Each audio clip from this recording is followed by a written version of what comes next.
Hello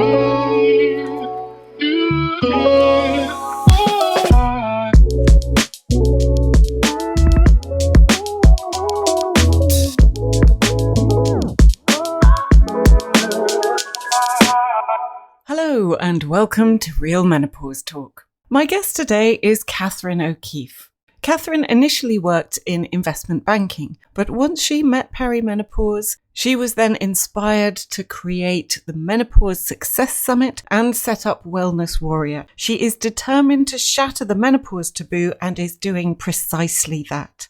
This is one of the most important episodes yet, I believe. Whether you are going through perimenopause, whether you are postmenopausal, or you know someone who is going through it. The information that Catherine shares and her general overall attitude is key to how we all manage this well going forwards. She talks sense, real sense, about symptom management, as well as the broader picture of respecting one another's freedom of choice. And yes, we even discuss the recent NICE report on CBT and HRT. We dare to go there. Another subject that comes up is therapy. Yes, there is CBT, but there is also one-on-one therapy. And we both agree that it can have a significantly positive impact on midlife. Naming what is troubling you, having someone help you see it for what it is, can change the way you feel completely. And that is why I am offering you Real Menopause Therapy. And for now, subscription is free. Sign up and enjoy half an hour for free as well. You get to handpick your therapist on health concerns, expertise, your work environment, and even personal interests. So you find someone who really understands you. No obligation, no tie-in, just therapy that fits into your schedule and can bring you back to feeling like your true self. Go to bit.ly/RM therapy. That's bit.ly/RM therapy, capital R, capital M, capital T. I'll put a clickable link in the show notes so it's super easy. And now the moment you've been waiting for, Catherine O'Keefe. Catherine, it is a joy to meet you. Thank you very much for joining me today. Would you like to start by telling everybody a little bit about yourself, your background, maybe where you grew up, so people get an idea of who you are? Yeah, thanks, Hattie, and lovely to be on with you. So yes, I am based in Ireland, and I didn't spend all of my life here though. When I finished college, I actually went and I lived in London for about 9 years, and then I had an adventurous spirit, shall we say. So I took myself off and I traveled around the world for about a year and a half, which was absolutely fantastic. And then, I had a career before my current career. I had a career in investment banking. I was a director with Bank of America Merrill Lynch for over 20 years before I kind of moved into the new chapter in my life. So I guess I've had. I like to think I've lived a great life so far, and I've always, I guess, been open to learning is a huge passion of mine. And it was my own experience through perimenopause which really brought me to the work that I'm doing now. Because when I started perimenopause back in 2013, nobody was talking about it, or there was very little talk about it in Ireland at the time, and certainly internationally as well, although the UK were leading the conversation. And really, particularly in the work that I was doing, the finance world just wasn't on the table at all. So I think that really kind of drove my passion just to bring awareness so that people understood what's happening. And, I do talk about, I did a TEDx a couple of years ago, and I talk a lot there about what happened to me and some of the experiences I had. And I guess one of the biggest ones for me was, like we know, one of the heavy hitters for women is brain fog. And I found in investment banking, that's an environment where you really have to be firing on all cylinders at all times. And I just found that, I was definitely struggling with brain fog, with the memory, concentration and so forth. And, it was symptoms like that and, heavy periods that I guess just took a toll on me. And it was only as I started to research and learn more that I realized, hey, this is normal. you know. Well, 2013, the financial business industry, oh dear, see, brain fog. 2013, the finance industry was very much still a male-dominated Yeah. area. And lots of us who have gravitated towards working in the manosphere used to work in male-dominated industries and businesses as well. What was your first encounter with perimenopause like? I know you do talk about it in your TEDx talk, but if you're able to share a little bit of that experience here, that would be wonderful. And how Yeah. did you realize it was perimenopause? I definitely got several knocks on the door, to kind of say, look, I'm here, don't ignore me. But I think, look, I was 43, 44, and I was kind of thinking, I'm too young. Menopause happens when you're like 50, 60, and it's all about hot flushes. So I wasn't really expecting the brain fog, the heavy periods. I wasn't expecting that part of it. But I guess one of the most kind of obvious incidences for me was I was away with a group of friends. We went to Copenhagen for the Christmas markets, and I had a little bit of spotting a couple of days before. But we were sitting in a restaurant on our first night, the Friday night, and I just wasn't feeling right in my nether regions. And literally, as I sat there, I think probably just after we had a starter, I flooded out. My period came on in seconds. I destroyed my trousers. I destroyed the seat. I left the restaurant with a jacket around my waist. It was November. It was Baltic.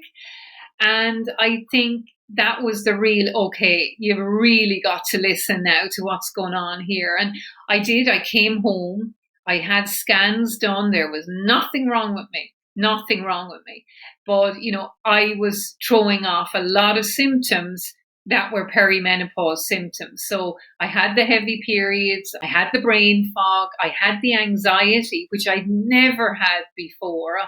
I would have, at that stage, I had 3 kids, and yes, you worry about your kids and all of that, but I had nothing like the anxiety that came with perimenopause. And I think for me, that was a real it was a shock in a way, because I was kind of like, what's this about? Because I don't experience anxiety, but I really started to. And I started to notice that I was constantly going around with low grade anxiety in my tummy, and I just wasn't feeling settled.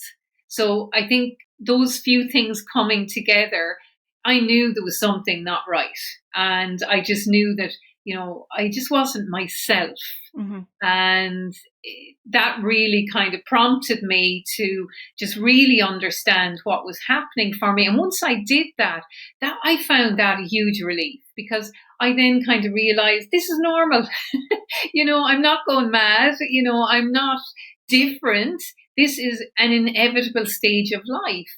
And I found that a huge relief, because then I realized, okay, I know what's happening. It's normal. I'm okay. Now let's start to deal with it. And what can I do to support myself? Which is where I'm a really practical person.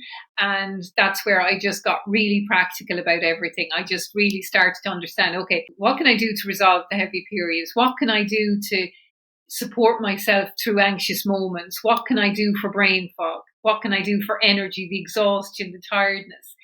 So I started to bring all of that together and support myself. And as I was doing that, I started blogging about it and writing articles and so forth. And then it was like Pandora's box. It was like people saying, okay, tell me more and whatever. And so it kind of all stemmed from there. And in 2014, I left investment banking, and I took some time out with my kids. And then I was blogging, I was doing all of that. And then basically I started working with women, and then working with workplaces around the awareness around menopause. And I guess in Ireland at the time, not a lot was happening. But in 2019, then the Irish government, through the Department of Health, set up the Women's Task Force. And that's where I became a stakeholder on that. And I was basically really, pushing for more awareness, as were many other people, around women's health, with a focus on menopause. So I've kind of seen the wave building from, 2016, 2017 to kind of the crescendo that we've had over the last couple of years. But, I like to think in Ireland, we're definitely being a very progressive part of the conversation now globally. And I find, I've worked with over 350 workplaces in Ireland and internationally at this stage. So it's great to be part of that momentum and to see that we're supporting women going through menopause at work. It's so critical, and there seems to be a lot of information out there at the moment. Certainly the symptoms that you've mentioned, the brain fog, the flooding, the anxiety, I come across time and time and time again, particularly in the workplace, and go through it myself as well. So women need common sense and practical advice to help them through this time. So I've got two questions. First of all, what do you do to support the women who come to you or who you work with in workplaces? And secondly, it's great that there is progress, but we're not making linear positive progress. I feel it's a bit of a mess. So first of all, your practical solutions, and then what are we doing? Yeah, let's definitely talk about that one. I think, look, when I talk in workplaces, I very much talk about, my number one part is the individual nature of menopause. And everyone will have a different experience, everyone will have different symptoms, and it's very much looking at just not bombarding yourself. So taking it symptom by symptom. So, what is your most challenging symptom right now? If that is, let's say, for example, it's brain fog. Well, okay, what are the practical things that you can do now to support brain fog? And I think if you take it symptom by symptom, it takes out the overwhelm. Because if you try, if maybe you have 5 symptoms, maybe 10, if you try and resolve them all in the one go, that's overwhelming. So just symptom by symptom. And then I think it's really understanding what are your management options. So that's where you can make an empowered, informed choice. So that means understanding what are your medical management options, understanding HRT, understanding non-hormonal medications, if that might apply to you. And then understanding also what are the complementary therapies and aspects that might come into play. And that allows you then to decide, okay, depending on the severity of my symptoms, are they mild, moderate, or severe? Then I can look at how I support myself. I very much believe if your symptoms are mild, then let's talk about lifestyle. Let's talk about the practical things you can do in your life. If they're moderate or severe, then that's a different conversation where you really want to investigate those medical management options or maybe those complementary therapies that might support. So being able to make an informed choice is crucial in my book. But on top of that is making a respectful, informed choice. And why I say the word respectful, and this comes to your second question, is that menopause is individual. Menopause isn't new. Menopause has been around. Aristotle, I did a video on this the other day. Aristotle, the Chinese, the Greeks, they all talked about menopause. It's not something new. It's not a deficiency disease. It's an inevitable stage of life that all women will go through. Not all women will have symptoms. Majority will, but not all women will have them, as we know. So I think what's hugely important in this conversation is that we respect the individual experience of menopause. And that also, Hattie, that also brings in respecting the individual's freedom of choice, their freedom to select what management option works best for them. This is something that I have seen for so many years, that there are polarized camps that you must do this, you must do that. And as humans, we love to help, right? So you want to feel that, okay, listen, this worked for me, it'll work for you. But that's not the case. Just because it worked for me doesn't mean it will work for you. And that's where I believe the clarity of information is so important, because if I understand what HRT can do, I understand what acupuncture can do, I understand what my lifestyle, my good food, my sleep, my movement, what all of that can do, then I am in a very good position to make an informed choice and build my own personal menopause support kit. But, I could say what works for me, it won't work for my best friend. It won't work for my sister. So that individual nature has got to be kept upmost, I think, of the conversation. And I think, look, as you mentioned, my God, there's so much overwhelm around menopause. I mean, you go onto social media, there's new, different information coming from many different voices. And how do you differentiate what's right, what's accurate? And I think we've got to be very, very careful there, because social media is amazing to transmit information. Unfortunately, it's not so amazing in transmitting incorrect information. So I always kind of say to people, look, find your trusted resources and then stick to them, because you know what you can trust.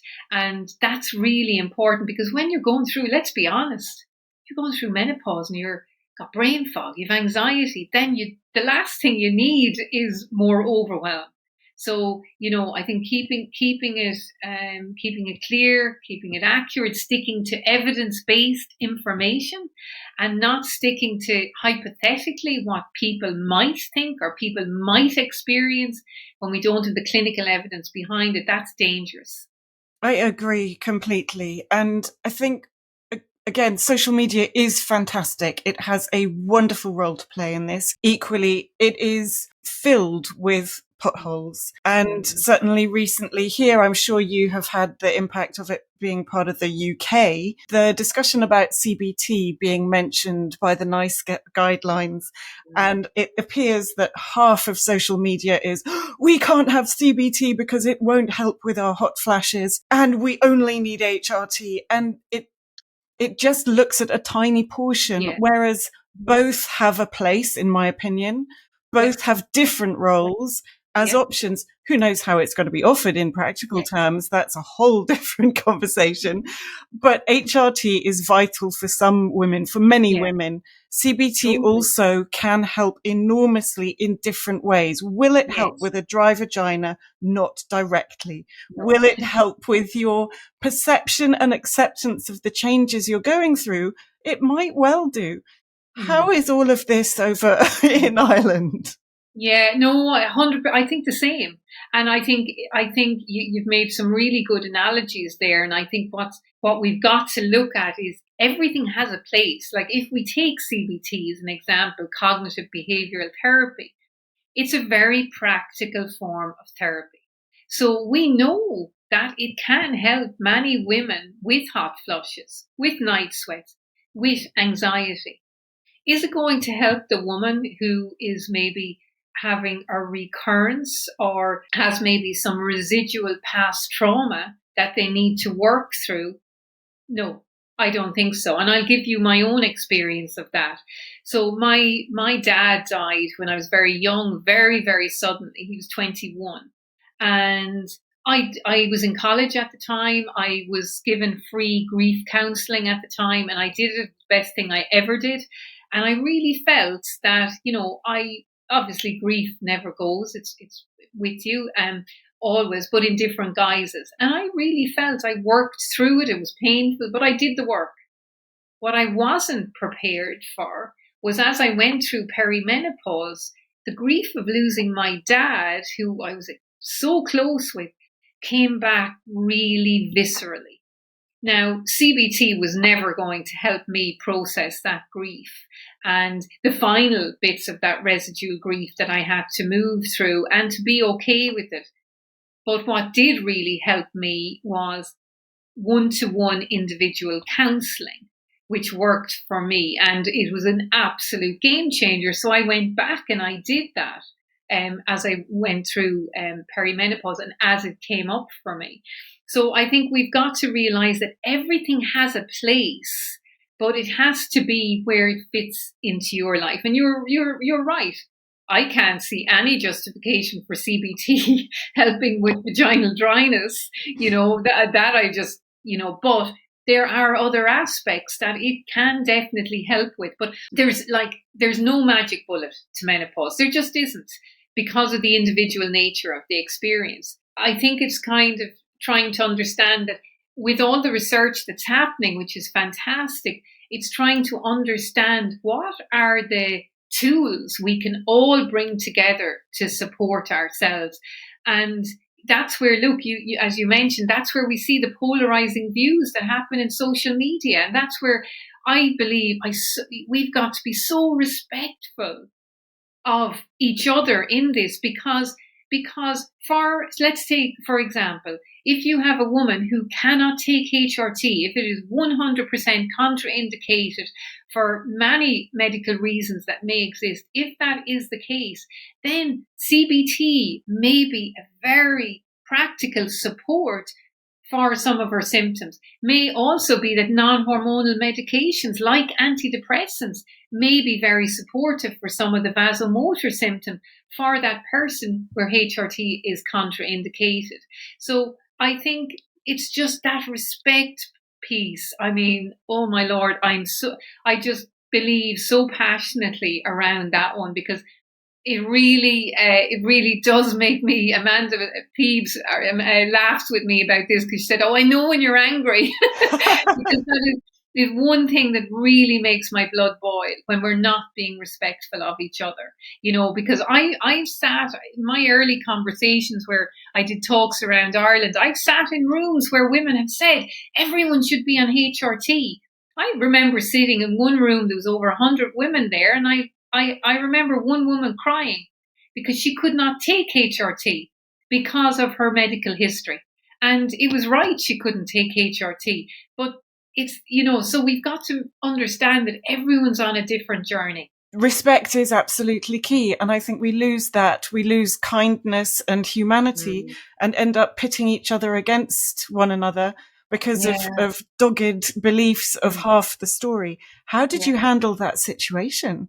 I just very much exactly what I'm saying here. I was very much saying in the room, we've got to be so respectful of each other. And I will say, I remember that evening. I remember how humbling it was. And I definitely remember the person who made the comment, they definitely will have left that room rethinking what they said. And that's not a bad thing, because it just means if there was 100 people in the room, if 2 people, had different experiences and could not take HRT, it was definitely more than 2, but I'm just giving it as an experience.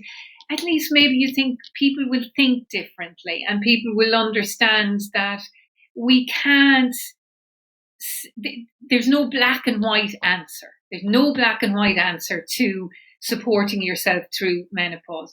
It's individual, and not only are you taking your management options into account, you have to take your personal beliefs into account, your personal choice, what your life to date, what your experiences have been, and maybe, your own thoughts about things. So there's so many ingredients in the mix. And I think that's where that respect piece is so, so important.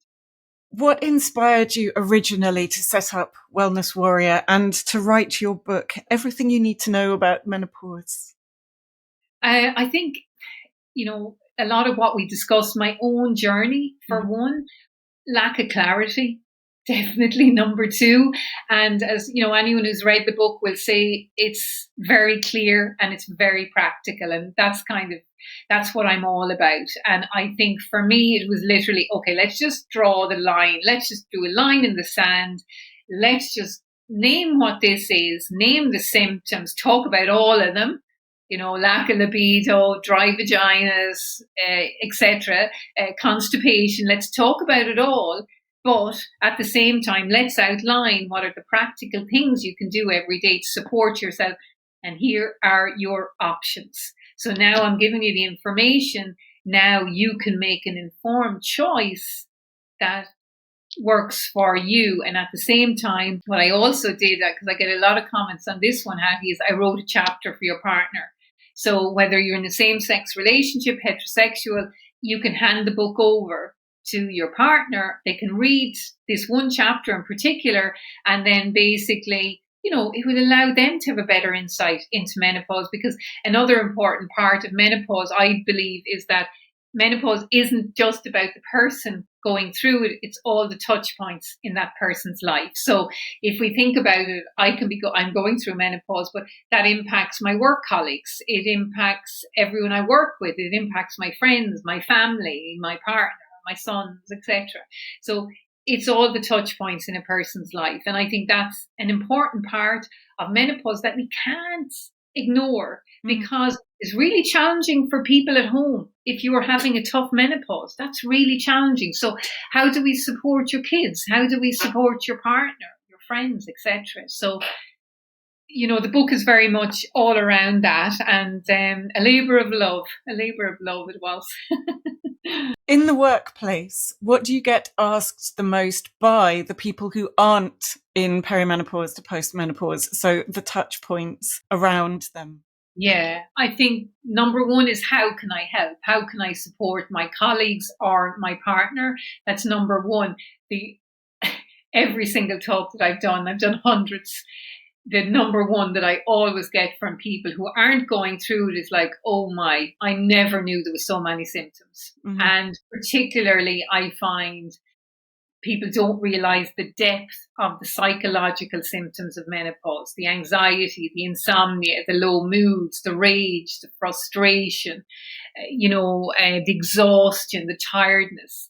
I think, many people would say, that they really didn't have insight into. But I think in all instances, it's very much, what can we do? How can we help? What are the steps that we can do to, support our colleagues? And I love that, because really at the end of the day, that's what it's all about. We're in it together. You and I are in it together. We're going through. I'm still in perimenopause. I haven't hit menopause yet. I'm waiting. Yeah. So we're all in it together. And I think it's understanding how we support each other as we go through it. Like menopause, It's not quick. There's years in the process. So it's very much, looking at the practical things that we can do to support each other. I think people are often surprised as well, if they're not going through it, how long it can last. Yeah, for sure. That has a big impact. Yeah. And I think the other part that I would find a lot of people are surprised at are the different forms of menopause. And here in Ireland, you're familiar with the Daisy charity? Yes. Are you, the Daisy Network? So I'm the Irish representative for the Daisy charity, which works with young girls with POI, premature ovarian insufficiency. And unfortunately, we know the instances are increasing, and that is definitely something that a lot of people are not aware of. In October, I held my 4th Menopause Success Summit, and one of the girls from our POI group, she started menopause when she was 12, Isabel, and she came up on stage and she shared her story. And she's 25 now, and she was saying, I didn't expect at the age of 25 to be sitting in a room talking about menopause. And I think that's certainly an area, again, that many people, they maybe are just thinking about natural, spontaneous menopause and maybe aren't aware that there's different forms of menopause. Yes, absolutely. And I think that all deserves a lot more attention. Totally, 100%. Yeah. What is the greatest lesson that menopause is teaching you at the moment? Oh my Lord, at the moment, that's a great question. I would probably say, and this might sound cliche, but it's kindness. And I'm going to try because I don't want this to be light. And my dad always kind of reared us on be kind, always be kind. But I think I'm not talking here about kindness to other people, kindness to yourself, and kindness and compassion to yourself, in terms of just understanding that this is a chapter in your life that you have to go through. And I think it's so important to give yourself a break and to just be kind to yourself as you're going through it. It's and I do carve out those moments of, how can I be nice to myself I work hard. I'm passionate about what I do. I love my work, absolutely love it. But I have to replenish the energy in my tank too. And that is the kindness aspect of being kind to myself. So I think it's just, looking at, what are those nice little things that you can do for yourself? And it's okay to do that. I'm continuously learning that, and I'm continuously having reminders of that, because even I was working on my newsletter for this week, and I'm talking about energy, and it's very much about we keep going. We and particularly when you love your job, you just just keep going with it. But I have to stand back, and I've got to realize, okay, I do need a little rest here, and I need to be kind to myself now, and I need to kind of give myself, just look after myself. And, I am very good in terms of my lifestyle. I carve out my exercise time, all that type of thing. But I think sometimes it's just carving out the time to do nothing, Hattie. Oh, I couldn't agree more. To just put your legs up and just do nothing. To maybe stare at the wall and just, I don't know, think into the abyss or something. Or just, read a really good book, and just, it's okay to do nothing. There's so many aspects of being kind to yourself and ways of being kind to yourself. But I think that kindness and compassion to ourselves is really important. Oh, I think so. And some alone time, if that's what helps you, is so important. Yeah. So I'm coming in now to my quieter period at work where, I can be pretty much guaranteed I will get my meditation in the morning. I will, be able to sit and enjoy a coffee as opposed to gulping it back. And I think when you're busy, we can forget to just stop. But I think when we do stop, it's really stopping. Finally then, Catherine, where can people find you? Well, I'm wellnesswarrior.ie is my website. I'm very active on Instagram.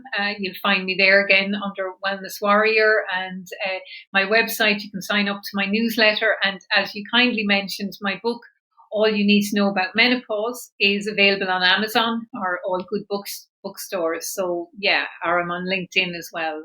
So many platforms. Thank you so much. It's been a great conversation. I've thoroughly enjoyed it. Thank you. You're very welcome. Thanks so much for having me on. I will put all the details of where to find Catherine in the show notes. And a final note on Real Menopause Therapy. Subscription is still free and sign up is obligation free as well. Sign up and just have a look around to see how it all works, see who's there. We've got such a ton of really good, very highly qualified therapists to choose from, and they are all waiting to help you. Go to bit.ly/RM therapy. That's bit.ly/RM therapy, capital R, capital M, capital T. Thank you for listening. I look forward to seeing you in the next episode.